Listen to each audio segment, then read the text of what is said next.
স্বাস্থ্যমন্ত্রী ভালো একটা উদ্যোগ নিয়েছেন যে বাংলাদেশের মানুষকে আর কিন্তু ডাক্তারের পিছনে পিছনে দৌড়াতে হবে না।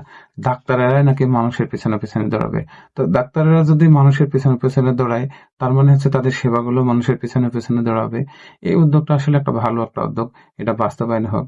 তবে আরেকটু আসলে আমাদের স্বাস্থ্য খাতগুলোকে উন্নত করা দরকার। যেগুলো আমাদের উপজেলা স্বাস্থ্য কমপ্লেক্স আছে, সেই স্বাস্থ্য কমপ্লেক্সে যখন আমরা দেখি যে কোনো একটা রোগ নিয়ে বা অসুখ নিয়ে যখন আমরা যাই, সেখানে আমাদেরকে প্রাথমিক একটা চিকিৎসা দিয়ে কিন্তু শহরমুখী আমাদের চিকিৎসা বা শহরে যে মেডিকেল গুলো আছে সেগুলো না কিন্তু আমাদেরকে তারা গিয়ে চিকিৎসা নিতে বলে, রেফার করে।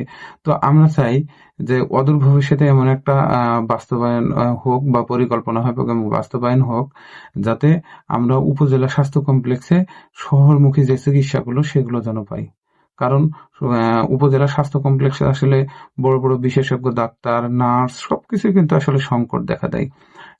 তারা হচ্ছে কি এখানে আসলে সুযোগ সুবিধা ডাক্তার নার্সদের জন্য কম থাকে।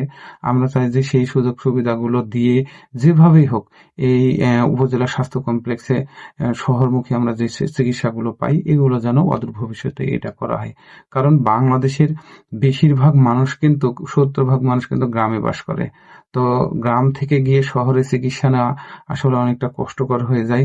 আবার ব্যয়বহুল, মানে সব দিক দিয়ে আসলে গ্রাম থেকে চিকিৎসা নেওয়াটা শহরে গিয়ে চিকিৎসা নেওয়াটা আসলে খুবই কষ্টসাধ্য হয়। তো প্রত্যেকটা উপজেলাতে যদি শহরমুখী যে চিকিৎসা সেগুলো যদি পাওয়া যায়, তবে আসলে গ্রামের মানুষের জন্য বা সবার জন্য কিন্তু আসলে এটা একটা সুবিধা। এবং এই চিকিৎসাগুলো যদি পাওয়া যায়, তাহলে বাংলাদেশে আসলে স্বাস্থ্য খাতটা আসলে আরেক ধাপ এগিয়ে যাবে। তো এটার জন্য একটা অদূর ভবিষ্যতে প্ল্যান পরিকল্পনা হোক এবং তা বাস্তবায়ন হোক।